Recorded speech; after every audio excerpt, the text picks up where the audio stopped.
Howdy folks, how you doing? Remo here with another balanced feedback video for the PTR Patch 1.32.9. The patch is supposed to soon release. It's supposed to come out within the next week, or at some point next week, I should say. And as you guys probably know, this PTR patch has been handled in a different way from how Blizzard has done it before. PTR changes were originally announced 4 weeks ago, but Blizzard has been adding other things into the PTR, into the latest iterations. They have been reiterating quite a few times this new patch 1.32.9, listening to community feedback, adding in a few things, drying out a few things, and going back on some of them as well. This is in fact the third feedback video I'm doing here for this 1.32.9 patch, because a few things have been added in over time, but this should be the last one. After this one, the final release, should be coming out next week without further changes and feedback being gathered from the community, I believe, if that is the way they're gonna handle it. Seems like that's the way they mentioned it before. So very briefly, once again, in case you guys didn't exactly follow it as closely as I may have, the way it worked was, first, the PTR changes were announced 4 weeks ago. The first PTR iteration was rather few changes with like DK Aura and Wisp Detonate Mana Drain and Mirror Image and so on. And then 1 week ago there was this big list of so many sweeping changes that were being introduced, newly introduced, where I had a long video up on our YouTube giving feedback on that. And now this is the third iteration of the PTR and possibly the last one. And I want to give my feedback on that as well. Some of the things that were mentioned earlier, they are being slightly tweaked, but if something here is not mentioned in these newest patch notes, that means it should carry over from the previous blue posts, from the previous information that they gave us, changes towards the races and so on. Okay, and we're gonna jump into the thick of it here in a moment. First, I want to say though that this PTR I have been very satisfied with. I think Blizzard is making a lot of changes in the right direction and are doing most of them in a very good way. Some of them I think they're overdoing, partly underdoing. Some of them are unnecessary, but for the most part I think they're doing a good job. And more important than just the execution, I think it's a clear sign that Blizzard is showing us here is that they are interested in making the game as healthy as possible for us to have a really fun multiplayer experience of Warcraft 3, and they're listening to all of the community, trying to help out and trying to make this game as good as it can be. Of course, you know, we're all gonna disagree on some points when it comes to balance. That's just the nature of the beast, but I think they're doing a good job, and they have proven that they're really trying to make it as best as they can, trying to listen to the community. So that's really good. But of course, Remo wouldn't be Remo if he didn't have a few things to criticize as well. A lot of things to commend also, but a few things to criticize, which I'm gonna get into in this video. And I think we're gonna hop in. Let's take a look what we have. So, whoops. This is the post right here. I guess we can read the beginning. Once again, thank you all for the feedback you've given us through this PTR, online posts, streams, videos, and so on. Today's PTR build making a few adjustments to specifically help human versus undead, also reverting previous changes to late game era.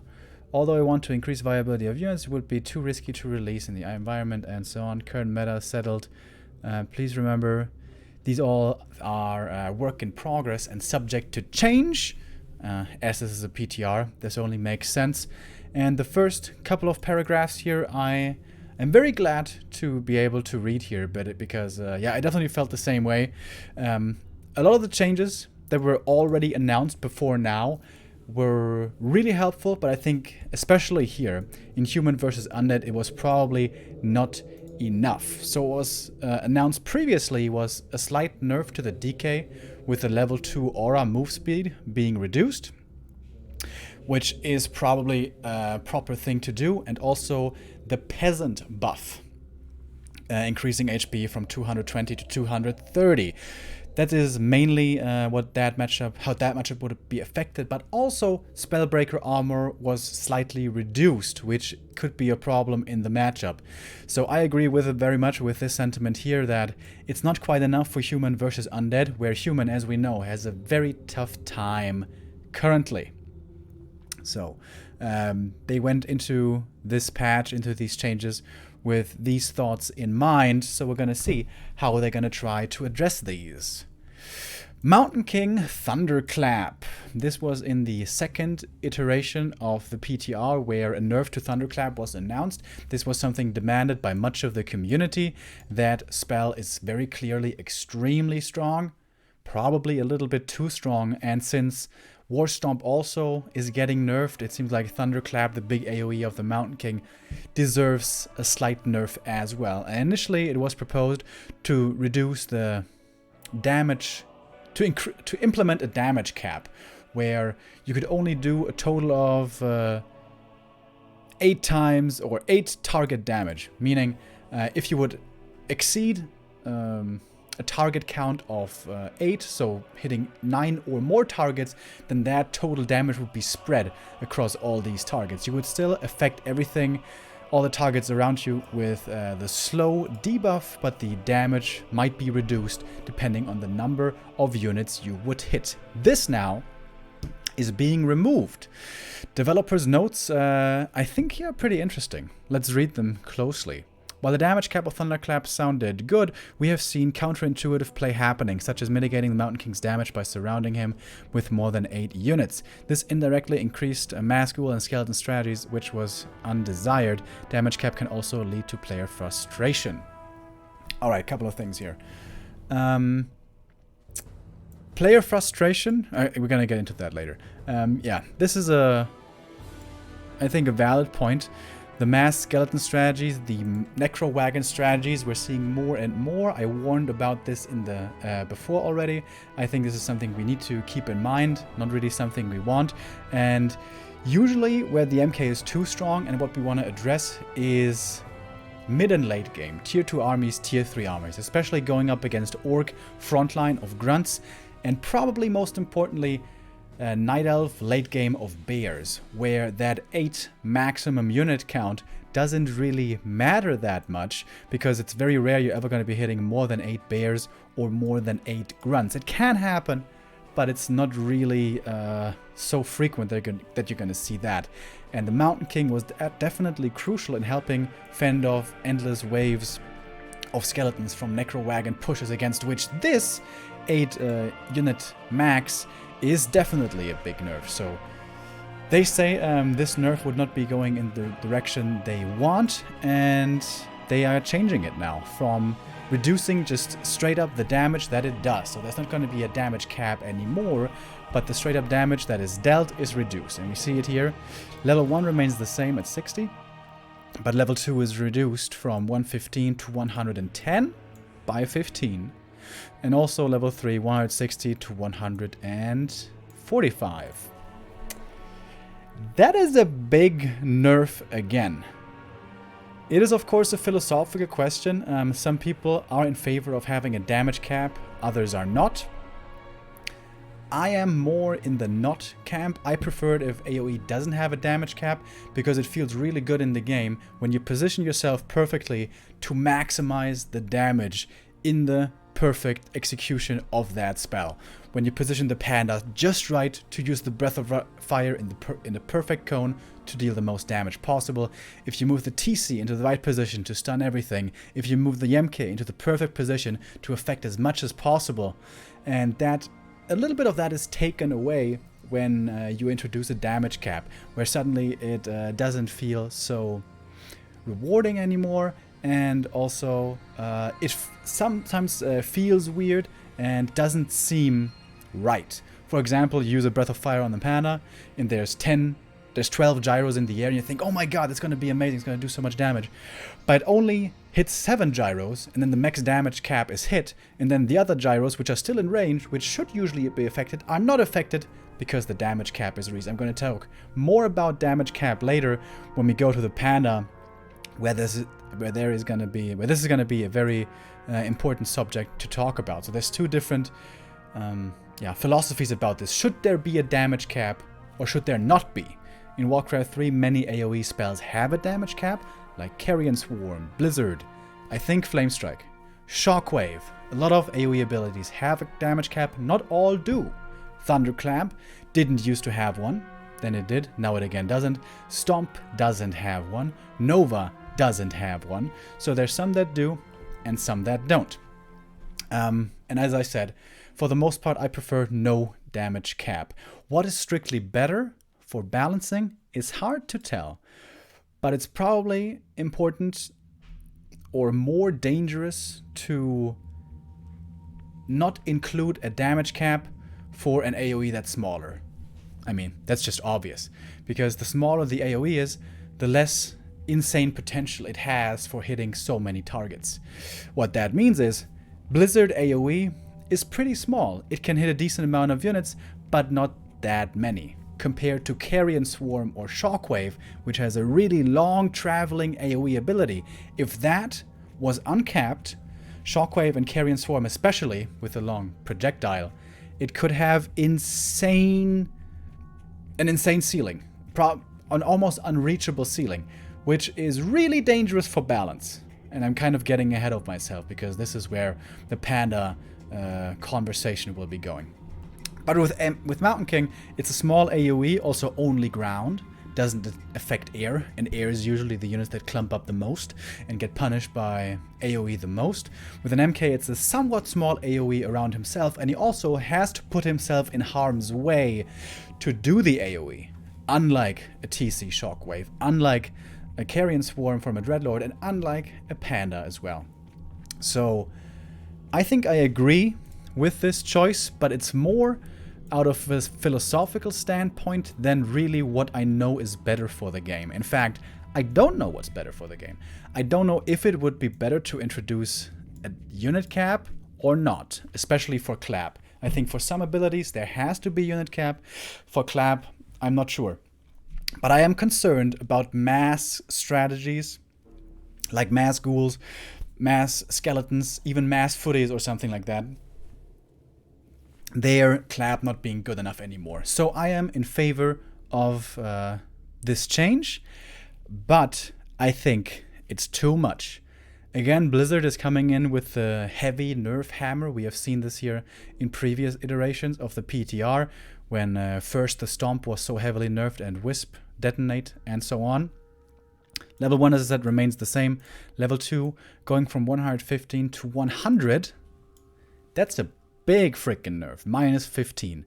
That is more than a 15% nerf. And now I'm gonna say something that I've said a lot already in these feedback videos. If something is performing too well, nerf it a little bit.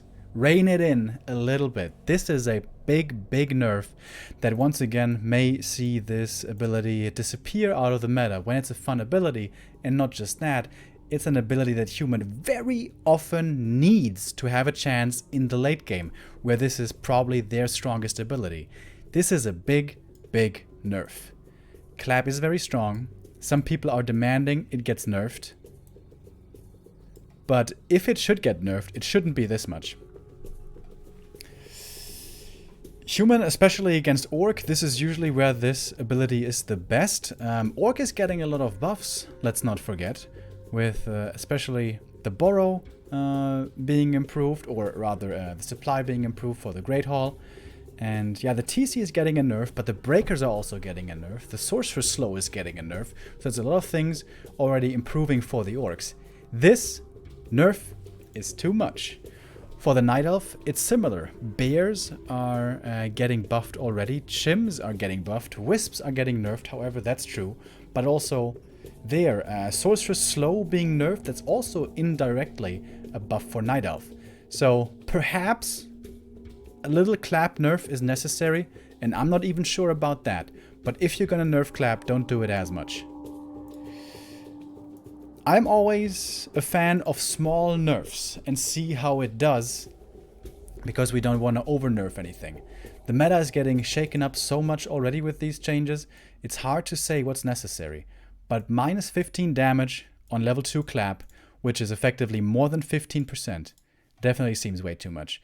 So if this was to instead be reduced from 115 to 110, I think would be way better. And level 3 clap, we have seen that definitely be quite oppressive at times, especially against bears, and also oftentimes against orc. Reducing that from 160 to 150, I think still would be more appropriate. Minus 5 and minus 10 damage doesn't sound like a lot, but it does make a difference. We have learned this. Small changes make a difference. 3% attack speed on rifles makes a difference. So I once again think this is too much, especially level 2. Especially the level... I think the level 3 nerf isn't even that painful because the AoE also increases, right? That's one of the great things about it. And it's minus 15. Definitely painful, but it's the level 2 which really hurts. From 115 to 100, that I think is too much of a nerf. Just reducing it by minus 5 and minus 10, I think should be enough. And again, I'm not even sure it's necessarily required because so many buffs to other races are already coming in. Clap is the least important against Undead, although nowadays we see it more and more becoming an important factor in 2-base versus 2-base. But in the classic DK Fiends pushing the human expansion, their clap is never really useful because the MK is under-leveled to begin with and it's all about stormbolting and focus firing with knights. But Orc and Night Elf are already seemingly getting quite a few buffs against human. So again, clap may not even need to get nerfed. But if it does, I hope it's not by that much. Small steps, little steps. The next one, I think that's something I was asking for. I think this is really, really good. It's the Castle Tech Gold Cost Reduction. This has 2 great benefits for 2 matchups. This is mostly, as they mention here, intended to encourage more 1-base tier 3 play by human. In nowadays as meta, human almost always fast expands. Against Undead, of course, have been doing for a long time. And against Night Elf as well have been doing for a long time. Just not against Orc, but even there we're seeing more and more fast expansion play. The idea here is to give human another option to stay on 1 base for a long time, to tech to tier 2 quickly and then tech to tier 3 after. It's not much, it's 40 gold, it's not the end of the world, but it would help. When you're on 2 bases, when you have an expansion, 40 gold doesn't really make much of a difference at all. But when you're just playing on 1 base, trying to preserve every unit, battling for creeps on the map, having very tight encounters with your opponent, 40 gold does help out a little bit. And does help a little bit easier being able to go into 1 base play. With rifles having more damage again, we may see more rifle 1 base play as well against Undead again, along with this change that we see here. Unsure if that's going to be the case, but could be. Players like Blade in the past showed us how strong that can be at times. And also, this might help Human Mirror see more 1 base tier 3 play, moving away from Spellbreakers, which is really, really good, because we don't really want to see Breaker Wars anymore. The tier 3 is much more interesting.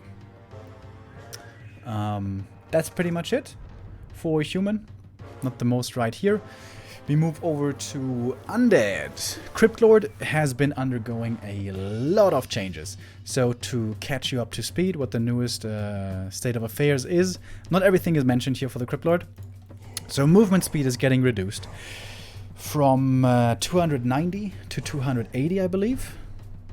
Something like that. I'm not even exactly sure, but it's getting reduced by 10 movement speed, the Beetles, which seems the proper thing to do. And also Burrow by default is being removed and is being locked behind the upgrade. So you're gonna need to upgrade it in the Crypt to be able to borrow the Beetles. It also was a good change. With that in mind, Blizzard made the decision to go back on the previous HB nerf. So originally when the Crypt Lord was introduced in his new form, this was the Beetle's HP, and that was too strong. Then the Beetle's HP got reduced to 275 and 410, I believe. But now, with more nerfs coming in, Blizzard wants to increase the HP again. And then they went back to the original state once again, where a lot of the community, including myself, pointed out that this would be too strong. So now we are reaching a middle ground right here of 300 and 440 HP for level 2 and level 3 beetles. And I think that's a very healthy spot. In theory, it's hard to tell exactly, is it too good, is it too weak, but I think it's pretty fair to say that this would have been too good and the lower HP variant would have probably been too weak. So I think this is a good point for us to land on now and to further assess in the future whether it's too good or too bad. I think the Crypt Lord beetles are in a decent spot right now, a fair spot for the most part to assess, with one exception. There's still one change that I would very much like to see, which I think would make the Crypt Lord more balanced and a lot less frustrating to play against. And that is the beetles collision size on level 2. So collision size is the size that a unit has, the hitbox, if you will, in the game, which determines how well it can block, how big it is, and most importantly in the beetles case, between which buildings they can walk and which they cannot. At the moment it works, the way it works is level 1 and level 2 beetles have collision size 16. Collision size 16 is the same as footmen and ghouls, and that means they can slip between wall-offs, between a barracks and a farm. Ghouls can go through, same for footmen, whereas bigger units like grunts cannot. Also archers cannot, by the way. Beetles can fit through these. Beetles can fit through these holes and attack economy super easily, along with ghouls. In my opinion, way too easily. And in fact, there is a difference in collision size between the different beetles, because level 3 beetles do have collision size 32, which means they cannot pass by wall-offs, which means you can wall off against them to be able to protect your economy a little bit better against beetles. I think this should really be the case for level 2 beetles as well. Increase the collision size from 16 to 32 to allow for smart players who are playing well and putting thought into their base layout to properly work against beetles to make sure their economy doesn't get attacked so easily. Because honestly, it's a little too easy to just send 4 beetles and 2 ghouls into a human main, especially, but also sometimes orc main bases, and harass there. It takes very little effort from the attacker, the undead, whereas for the defender it takes a lot of effort to properly defend, to have the right defense at the right time, to not over-defend. For example, you want 2 arcane towers at some point, but not too early, because too early it's too expensive. It is, in my opinion, just simply a little too hard to deal with that early level 2 beetle harass. So increasing the collision size from 16 to 32 I think would be very proper. And I think if we do that, along with everything else, movement speed reduced and burrow locked behind the upgrade, along with these HP changes, and as I said, the collision size change, I think then beetles are in a really good spot, where they're not oppressive, where players don't get super frustrated against them because they have a way to play against it, to protect their economy, but still have them strong enough to allow for Undead to have a strong first hero option outside of DK to allow for more variety in strategies.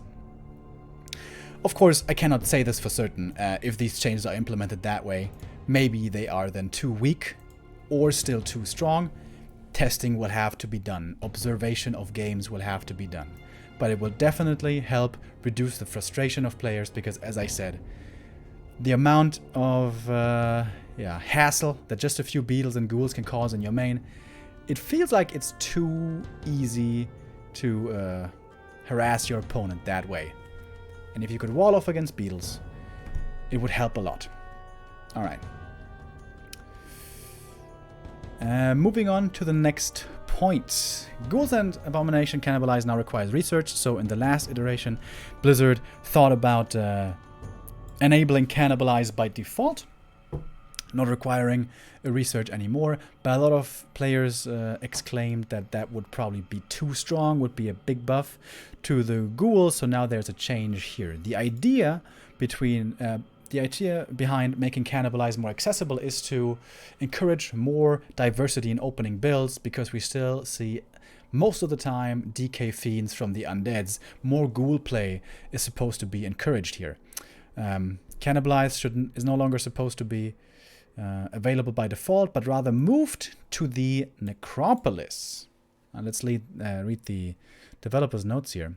We decided to move Cannibalize to the Necropolis, which could promote variety in opening undead builds while still giving a player a choice on what they want to invest into.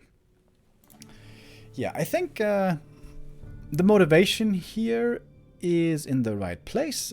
Seeing more ghoul builds would be more interesting rather than just seeing DK fiends all the time. The thing is also, when you play Crypt Lord, which is the other strategy out of DK fiends right now, you don't really need Cannibalize because you have Beetles to tank anyways, and the ghouls don't really need to heal up. So giving Cannibalize a bit of a buff, I think, is not a bad idea, as long as it's not overpoweringly strong, where the ghouls would dominate the early game, which I think with this idea certainly is not the case. But what they want to do is encourage more builds. And the thing is, if Cannibalize is in the Necropolis, that limits builds a lot. This basically means you can only get Cannibalize anymore if you're fast expanding. Why is that, you might wonder?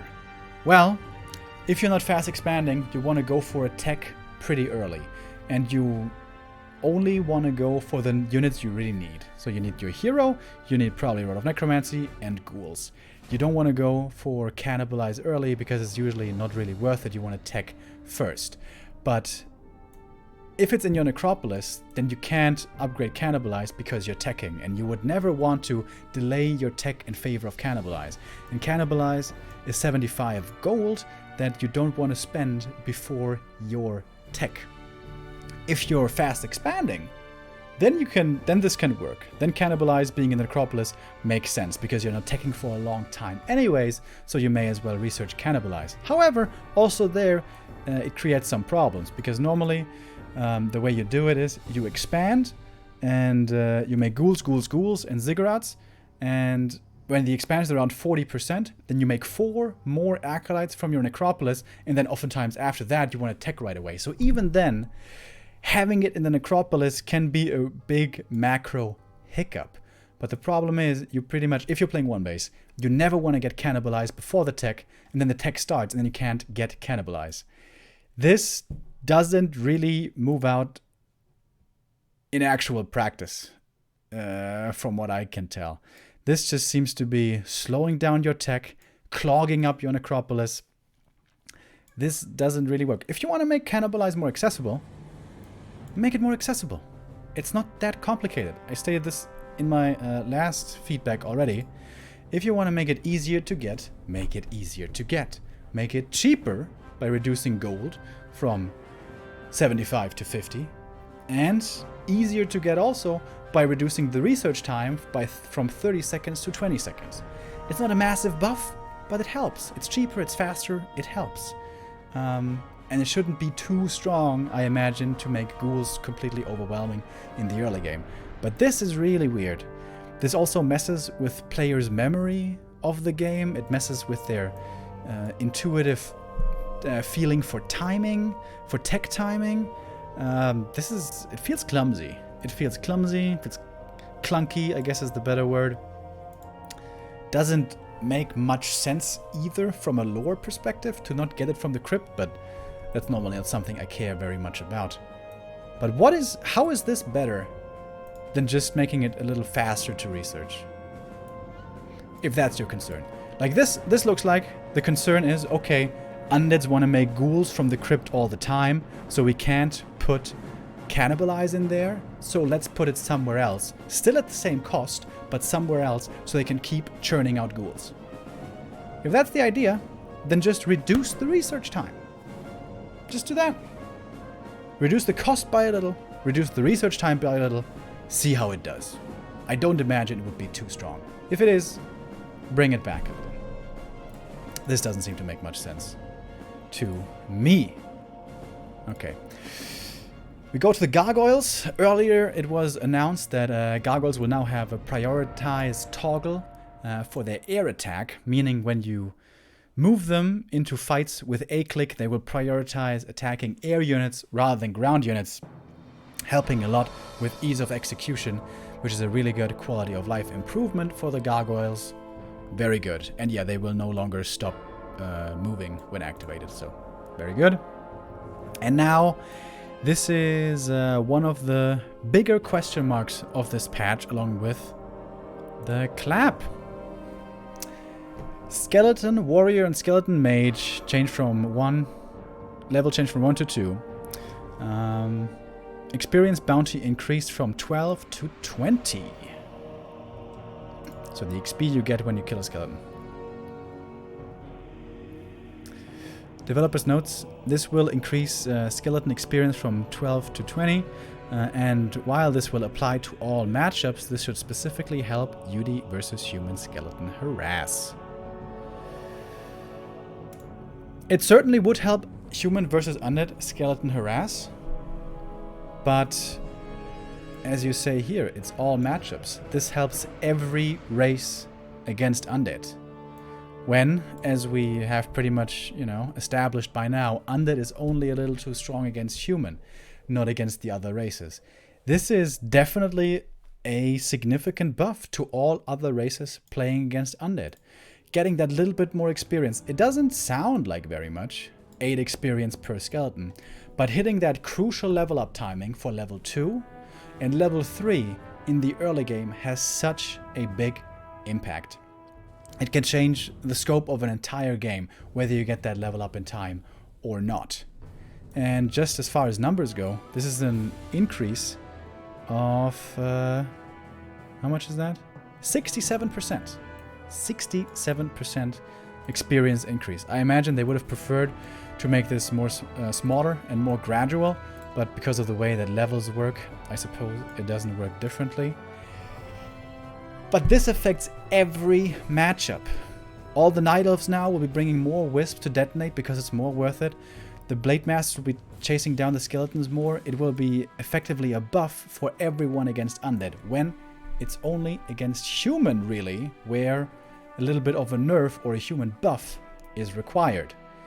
This is the big balance concern here. Like, this is one matchup in mind, but every matchup affected. This is not really how balance is supposed to be done.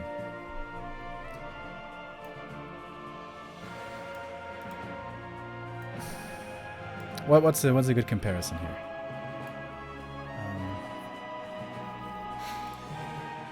This is like saying, okay, Night Elf is doing a little too well against Orc, so let's nerf the Night Elf expansion. Let's make it more expensive. Or let's nerf the Keeper, for that matter. I guess that's a better example. Let's nerf the Keeper, because Night Elf is doing too well against Orc. Yeah, Night Elf needs a bit of... Orc needs a bit of help against Night Elf, but the Keeper is a staple in many matchups. Against Undead in some scenarios, against Human, and even in Mirror, although there sometimes. If you nerf the Keeper, you nerf him into the ground in other matchups. You want to target something that's specifically relevant for that matchup, ideally only in that matchup. Skeletons are the staple for Undead early. Everything revolves around skeletons. If you're playing standard DK Fiends, which is still what you see most of the time. In fact, Undead has a pretty weak early game. In most cases, it is with the help of skeletons that they can keep up creep speed somewhat with the opponent, but even then, they usually have to play aggressively to make sure that the opponent doesn't creep too fast, because they will creep faster most of the time, so the Undead has to play aggressively. But with this change, Undead aggressive play is going to be greatly disincentivized. If the Undead goes for a creep drag against the Night Elf, or against the Orc, or against the Human, whatever, there's going to be a big punish for the Undead by exposing these skeletons to be killed for much higher experience now. And I can already see it in games. If you, especially against Night Elf, if you slip for a couple of seconds with your scouting, if you're looking in your base for a moment, suddenly a Wisp arrives around the corner, it is quite frequent that it gets off dispel on 3 skeletons, 4 skeletons, sometimes 5 skeletons. 5 skeletons, that's 100 experience then, in that case. That's Tome of Experience. That is pretty crazy. Night Elves will be skeleton hunting with wisps all over the place. We'll be looking for that juicy little pot. Of course, you're supposed to split your skeletons and not sacrifice them too easily, but some skeletons will always die. There's no way around it. And this is such a big experience increase. As I said, early game, these little increments of experience, these crucial level up timings are such a big deal. The level up in the early game from 1 to 2 and from 2 to 3 is massive. It can make or break a game. And yes, human can use a little bit more help against undead, I agree with that. But this is not the way to do it. This is a universally affecting change. This will be felt everywhere and will be a nerf to undead in all the matchups where it's not required. So that is my view on the matter, and I think I heard a lot of people also saying similar things. So also something to be considered here is, yes, human needs help against undead, but there's also a lot of help arriving already. The DK is getting nerfed. That's a slight nerf, only level 4 DK. The Pit Lord, Rain of Fire, is getting nerfed. That's going to be coming up next. The Peasants are getting buffed, and the Castle is getting buffed. Those also are smaller. It's also a smaller buff of the Castle. But it's all things going in favor of the human. So how much more nerf is really required? How much more adjustment is really required? This is not necessarily required, but is also, most importantly, detrimental to the other matchups. I very strongly feel that this is not the right way to go. But okay, for the sake of argument, let's say even with the DK nerf, the Pit Lord nerf, the Peasant buff, and the Castle buff, maybe human needs even more help. Perhaps that's true. But this is not the right way to go about it, because this affects every matchup. There is a proper way to help human even more, and I think the best thing to address there would be Sundering Blades, buffing that. In a similar way that Cannibalize could be buffed. Reduce research time by 50%, 40%, something like that, and reduce cost also by something between 25 and 50%. To get that upgrade a little faster, to make the knights come out a little bit faster. And in that case, it would also be really helpful for Human Mirror, where that would also help move away more from the Mass Breaker Wars. If it's easier to get to knights, the hard counter of the breakers, this might help make the Human Mirror more interesting, while at the same time helping human get a little stronger faster against undead. So I think this would be a way, way, way better change. Move away from this. This is so risky. This might destroy undead's early game, and rather buff Sundering Blades by reducing research cost and reducing research time. And give me a second here. Oops. That's not what I wanted. Gotta restart the soundtrack because we're looping back around.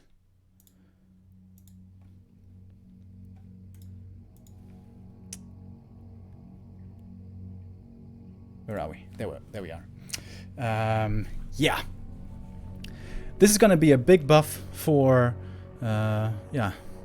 any early game adversary. Blade Masters, Keepers, Demon Hunters. This is not the right way to go. I really don't feel that this should be implemented. As I said, Sundering Blades. If human needs more help, buff Sundering Blades by making it more accessible. And as stated before, there are nerfs and buffs coming into play already, which should help out human versus undead. So I think we're moving in the right direction already. This might gut undead early. Undead is already not so strong early game. With a change like this might also lead to a much less interesting early game. When skeletons give so much experience, maybe undead is just gonna be creeping, just gonna be evasive, never gonna be looking for a fight, always just gonna be ignoring the opponent until tier 3 is reached, and then it's time to fight. And it's a little boring. Of course, ideally, we want to have interaction early. We want to have creepjacks and fights early. We want there to be incentive to be aggressive, when this is incentive to be defensive.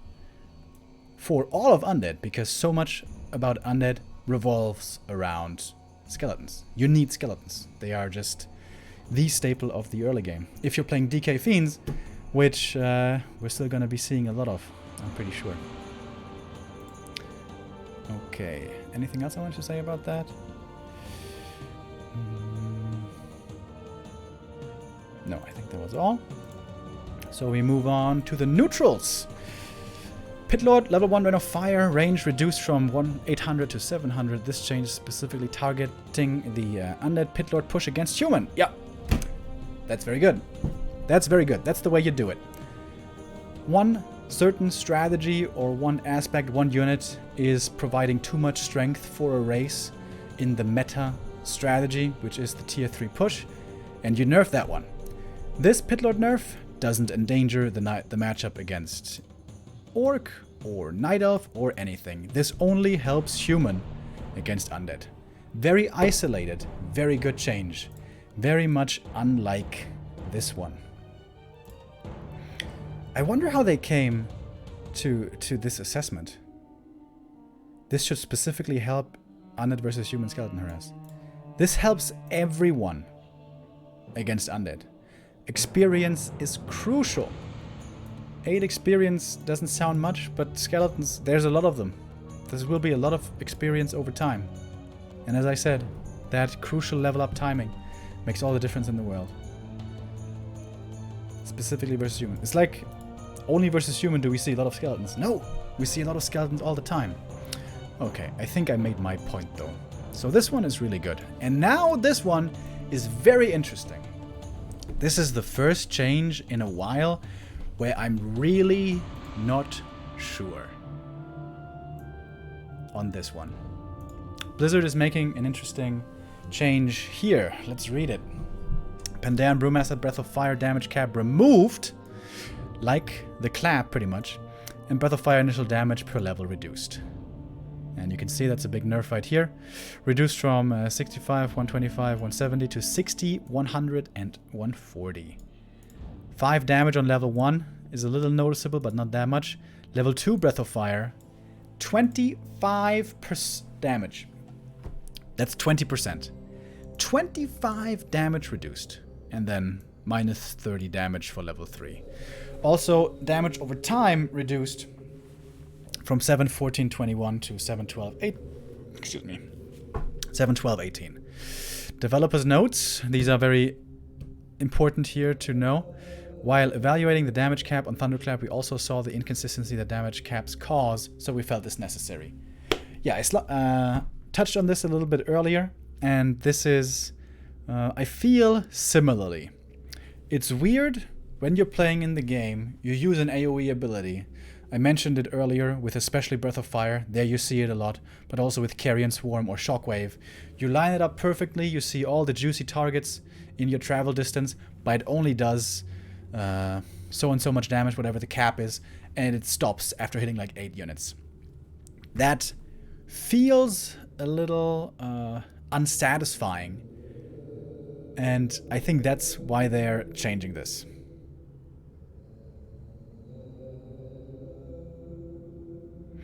What exactly this means, we also saw the inconsistency that damage caps cause. I don't really know. But the thing is, even if you as the player want all the damage to go through, you want to see your glorious Shockwave, your glorious Breath of Fire, hit all the targets, do all the damage. We are a multiplayer game. Abilities have to be balanced. And here, with Breath of Fire, with these long AoE abilities, these wave-like abilities, these cone-like abilities, it's, I think, really hard to properly balance the spell. Because let's think about it. This ability, for the Panda and any hero for that matter, to be useful, the ability has to have decent impact already with somewhat low numbers, right? Let's say you play a Panda second, and at that point, 30 supply, your opponent has maybe 6 units or something. And it's realistic to hit out of these 6 units, maybe 4, right? So at that point, the spell has to be at least decent for the hero to be playable. It can't be awful. And how do you balance that? How do you balance an AoE ability with the fact in mind that it has to be good hitting 5 or less targets, while also being balanced when hitting almost limitless targets? The cap is being reduced, especially in late game. Panda, with air involved, could hit, I would say, 30 units at a time. That is crazy damage. There could be 3000 damage for level 2 and even more. That's of course an extreme scenario. 30 is unlikely. But just the concept of it, I think, is self-evident. It's really hard to balance these abilities without a cap. I think it's impossible, actually. I'm not sure about this, but I think it's impossible to balance them without the cap, without a cap. For example, these changes here, if these go through like this, Panda is gonna be a trash hero for a really long time. Panda, at the moment already, only played as a second hero, is not really good in the mid-game. His level 1 impact is really low. When he gets level 3 and has some mana support, then he's starting to be good and does decent damage. He's not even so super good. Where the Panda is truly good is very late game, when the armies grow to 70, maybe 80 supply. He's level 5 and the AoE really starts kicking in. But until then he's weak. Now he's being polarized even more. His late game potential is insane. Even if the damage here is low at 100 and 140, the fact that there's no cap means the later it goes, the bigger the armies grow. His potential is still crazy. But his mid-game impact is laughably weak. 100 damage for his Breath of Fire level 2. When he first gets to level 3, it's probably like 45 supply, between 45 and 55. You will rarely hit a lot of units with your Breath of Fire.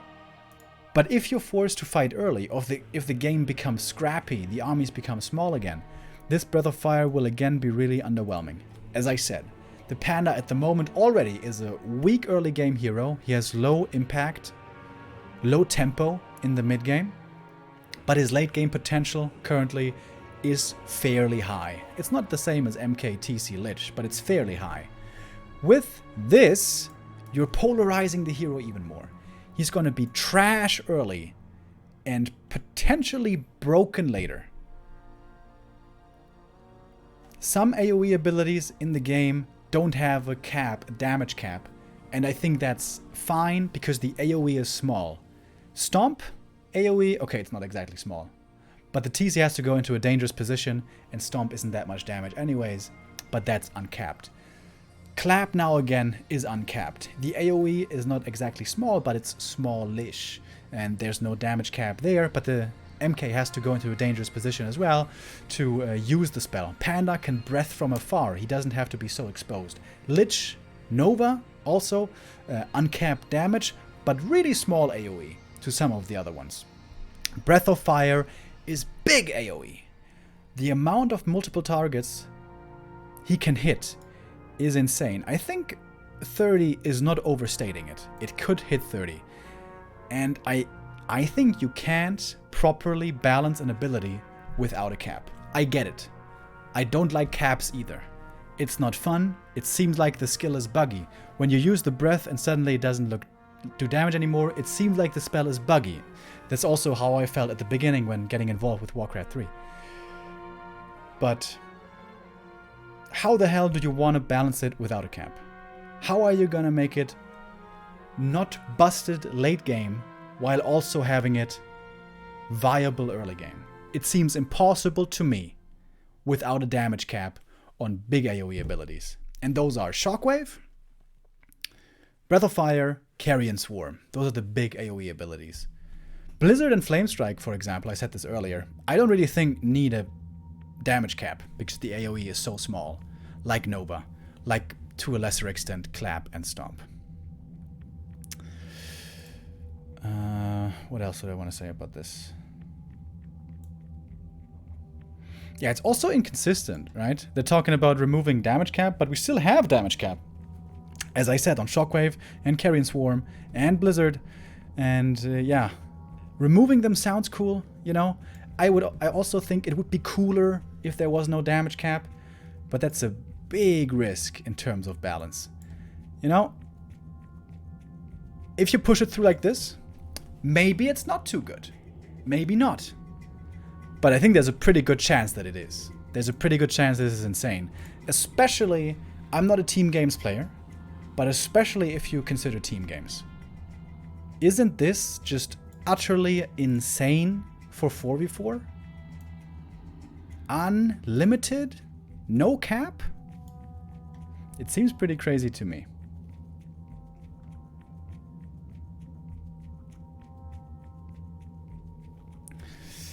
So as much as I dislike damage cap, I think it's necessary.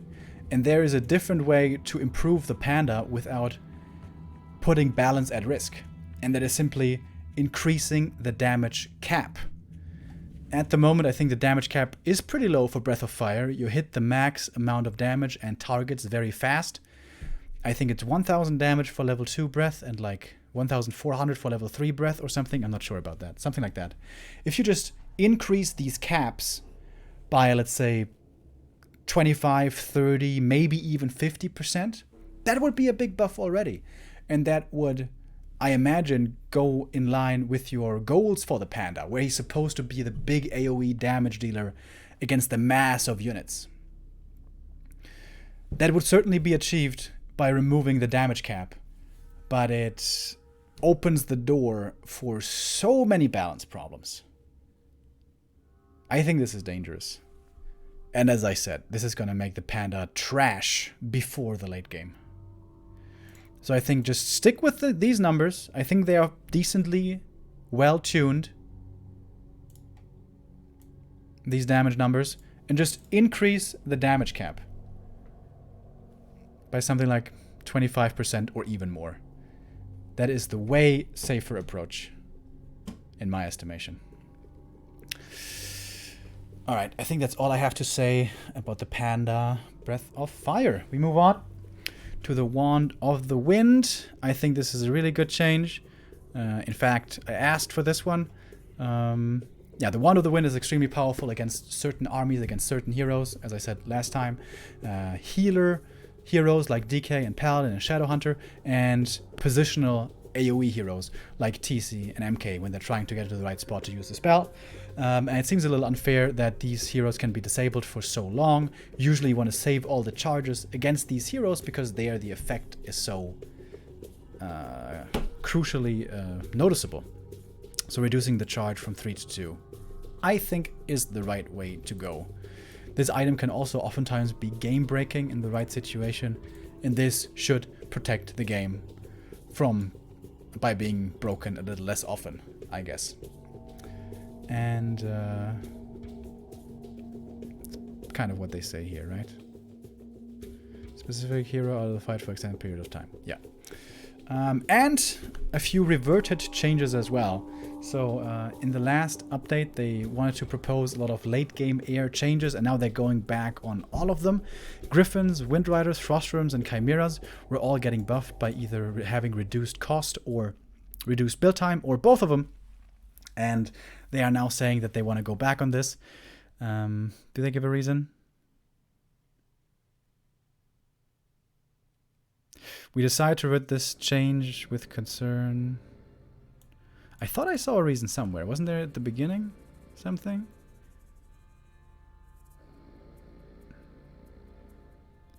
Oh yeah, here it is.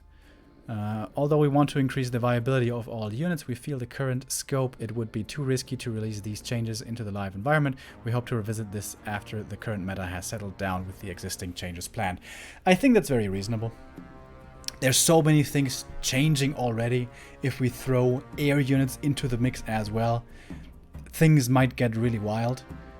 I still think small, like little small buffs would be okay, but these changes are quite significant buffs. So I like the restraint that they're showing here, and taking it a little slower.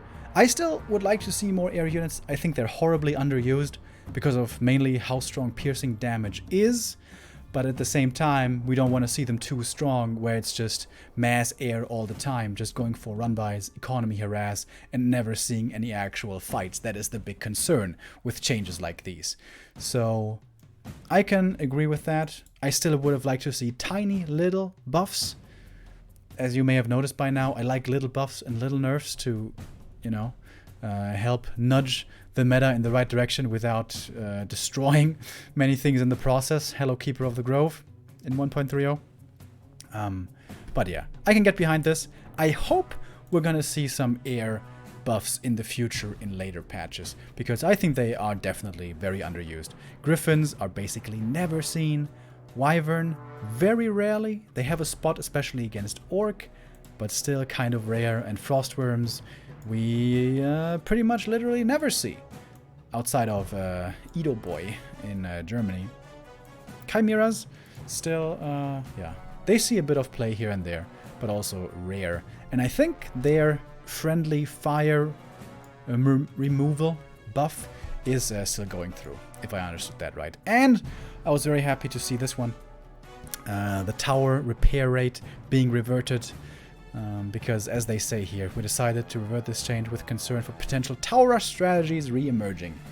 Yeah, tower rush strategies were not just part of the meta, but the meta for years, and that, let me tell you, was not fun. I saw millions of those, and we don't want to see that return. Yeah, so this is good. That, along with the peasant HP buff, could have made that strategy potentially, again, very oppressive.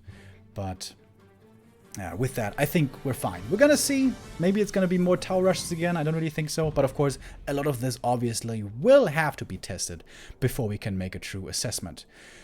So, time for a little assessment here of the entire thing.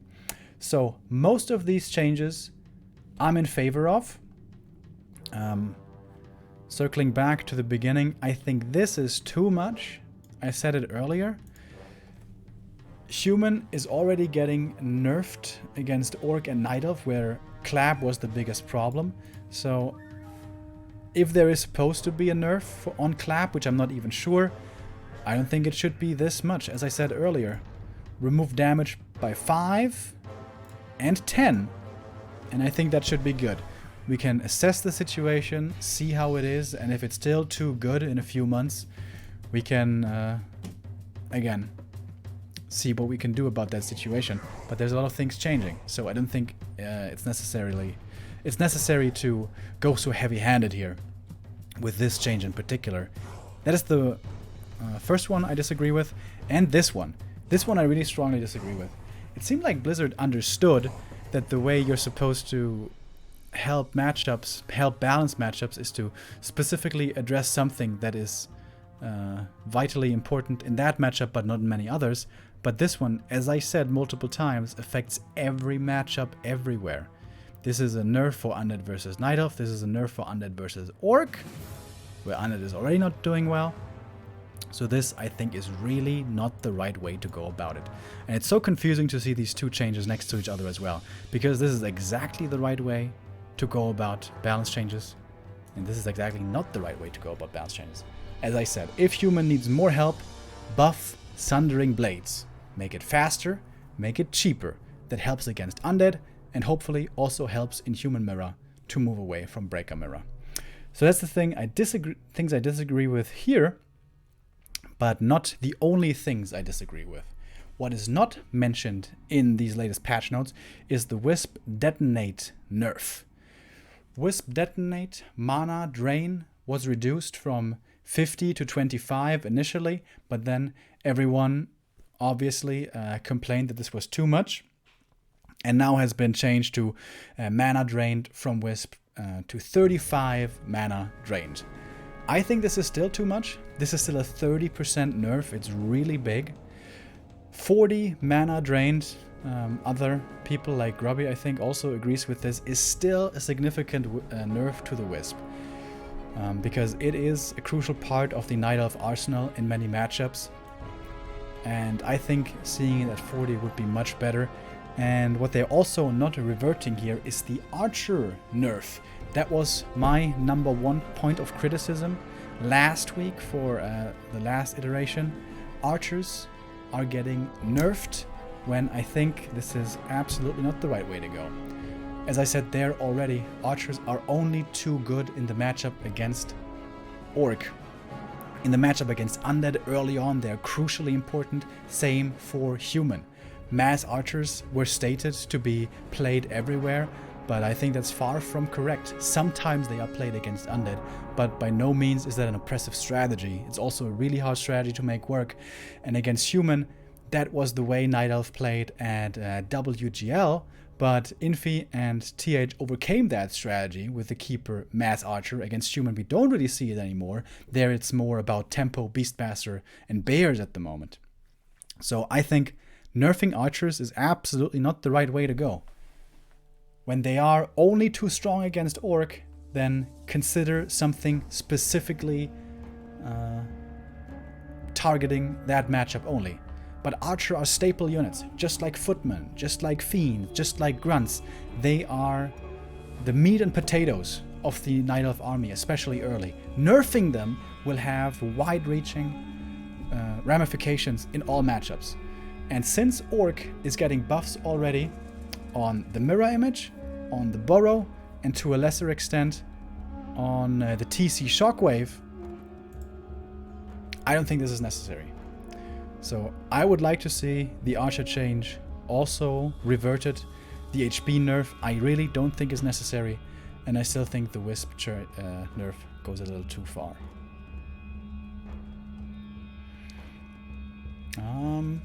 But that is... that's pretty much it. Again, I like a lot of these changes. I like most of these changes. I'm still not sure how I feel about the Panda change. This is a big question mark. How is that going to turn out? Are we going to see Panda at all because of how weak he might be? I mean, is Blizzard even going to go through with this change? How is no damage cap going to work out? Why does Breath of Fire have no damage cap, but some other abilities still do? This is weird. Honestly, I feel like this is not extremely well thought out. I have thought about this quite a bit today and yesterday, and I don't have a clear answer. This may require some more thought in the future. But yeah, if this goes through live like this, Panda has crazy potential in the late game. Possibly game-breaking potential, maybe. And as I said, I'm not a team games player, but this must be insane for team games. Okay, but that's it. Shortly over 1 hour today. Again, I couldn't make this video short, apologies. But yeah, I felt like I needed to talk about it. I hope you guys found it interesting.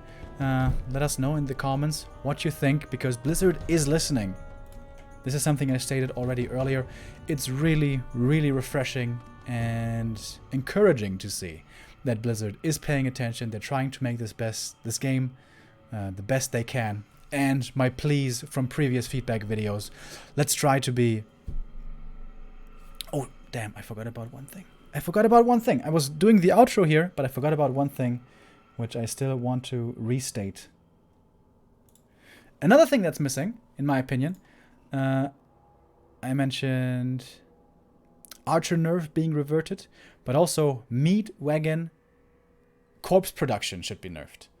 I stated this before in the previous feedback videos, and people were saying, Remo, what are you talking about? Necro wagons are not a problem. Nobody plays them. They're being played more and more, especially by players like Krav, like Infi. We see the strategy emerging more and more, and it seems to be getting perfected more and more at the moment. It's not a fun strategy. It's super all-in. You expand, you get your tier 3, you come in with your one big necromancer push, you throw in the waves of skeletons, and you see how it does. If you break the base, you win. If you don't, you lose. It's extremely binary. It is really uninteractive. It is not fun. It is super frustrating to play against, to the point of cancerous to play against. Super lame, as we say in the Warcraft community. And for that reason, I think Necro Wagons has to be nerfed. Even if it's not an insanely powerful strategy, just for the fact that it brings so much misery with itself, I think it should be nerfed. So, in my opinion, Meat Wagon, maximum corpse carry... What's that called? Potential? No. Corpse carry limit. Reduce it from 8 to 4. And reduce the corpse generation time cycle by something like 25%. The Meat Wagon, mass necromancer, mass skeleton stuff, I know it's part of the fantasy, part of the identity of Undead, and that's something that Blizzard absolutely loves, their identity and freaking mystic, whatever you want to call it, the fantasy of the race, but it is detrimental to the game. And I think we're going to be seeing it more and more over the next couple of months, which does not make for very fun viewing, but especially playing. So I think Meat Wagons should also be nerfed. The corpse production side of things. Yeah, and as I said, the Archer nerf, I think, is not deserved, and the Wisp nerf is a little too much. And I think that is now it. Okay, I almost forgot about it. Alright, now we got it. So, that was it. My probably last PTR 1.3 2.9 balance feedback video. They may do another iteration of this before shipping it live. If they do, I'm gonna do another video, but I don't think it is. I think this is the last one. Again, I think they're doing a lot of things right. In fact, a ton of things right with these changes. I think a few things need some more adjustments still. But a lot of things are being done right. And they're trying to listen to the community. And all of you are guys are part of that community. So let your voice be heard here in the comments, in the Reddit. But try to be civil, right? We don't want to be vitriolic here. We all want to have a healthy game. It's not just about our race being the most successful. We want to have it as fair as possible. Alright, that's it. Today's Wednesday, by the way. Wednesday the 14th. Neo and I, we've been casting for like, I think 14 days straight. Oftentimes, twice a day. To be honest with you guys, I'm really, really looking forward to tomorrow when we have a day off. Yeah, there's been a lot of Warcraft recently. But I really wanted to get this feedback out as quickly as possible. Anyways, guys, see you soon. Thank you for watching, and take care. Bye-bye.